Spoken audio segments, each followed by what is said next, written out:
Hi, it's Tracy Bybee from Assisted Living of Draper, just outside of Salt Lake City, Utah.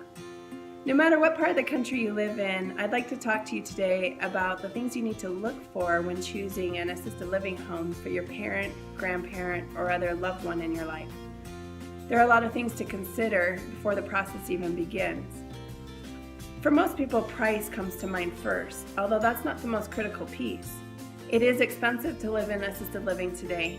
The average cost is $3,600 a month, which is a lot of money, but that's average, and you don't want to live in average, and you don't want to put mom or dad in average. I would suggest $4,000, $5,000, or even $6,000 a month is not out of bounds.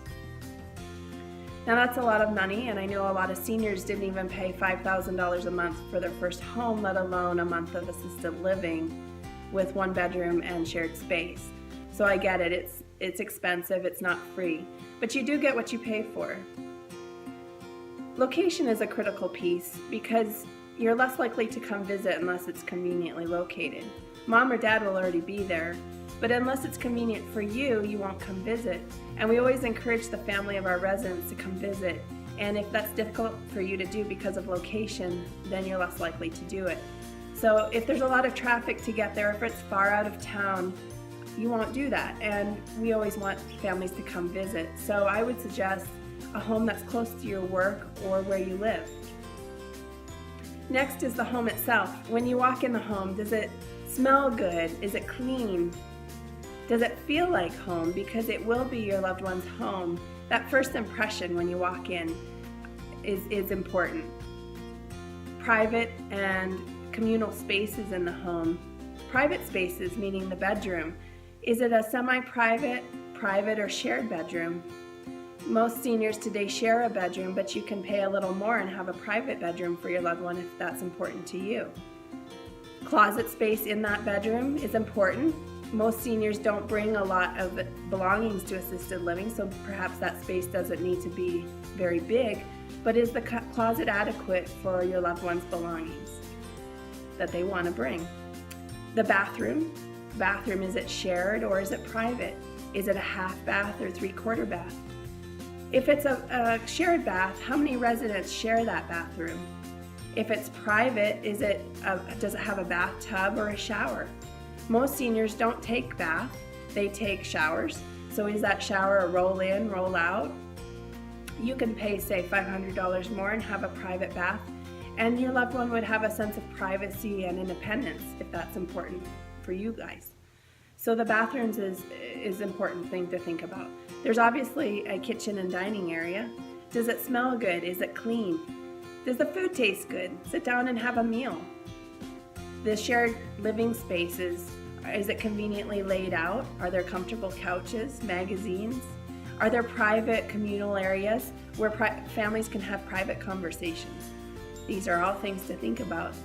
They're important, but the most important piece in my mind is the manager and the caregivers. The manager will be that person who gives you your first tour or walkthrough.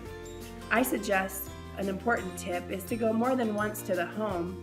You don't know if during that tour is the way that they operate on a normal basis, so going on the weekends or unannounced would be important. Now go unannounced within reasonable hours, I would say between 7 and 7. In assisted living, people go to bed earlier, maybe wake up late, but within the hours of 7 to 7 is what I would suggest to go at a different time than the tour.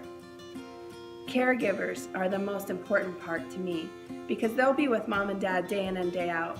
Do they feel comfortable, safe, and loved with these caregivers? Are they good? Are they knowledgeable? Are they well trained and experienced? Get to know them. Do you like them? So the ratio of caregiver to resident is important. If it's 5 or 6 residents per staff member, that would be great. If it's 10 to residents to 1 staff member, now I'd be a little more concerned. So look at the staff to resident ratio. They're either good or they're not. They know what they're doing or they don't. They show love or they don't.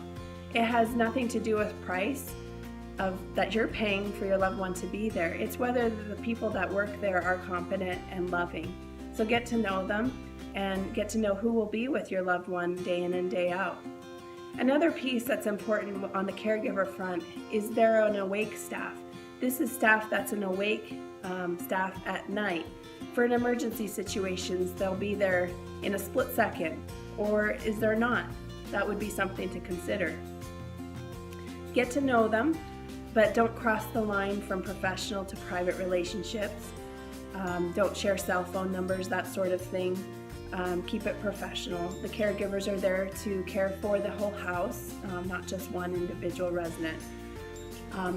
Assisted living is a team sport. That's very important.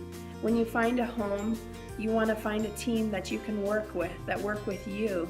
Not an adversarial kind of relationship. I'm paying this much money, mom or dad should be getting this. They could be operating and doing things a certain way for a reason. So you want to get to know the team and whether you like them and whether they're easy to work with.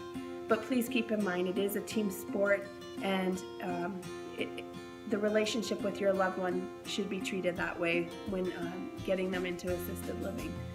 These are all points of interest to consider when choosing the home. It's a difficult decision. There are a lot of resources out there to help. Price is only one point of it, but it's not the most important point. We talked today about location and the home itself, the feeling you get when you walk in, the private spaces, the communal spaces, the bathrooms, kitchen, dining. Most importantly, the people who will be with your family member, the manager and the caregivers, and how they operate in the home. Go more than once to the home, check it out, go unannounced, that's my biggest tip, and I wish you the best of luck. I hope you found this information helpful. You can reach out to me, or there's a multitude of different resources to help you make this decision, and I wish you the best of luck.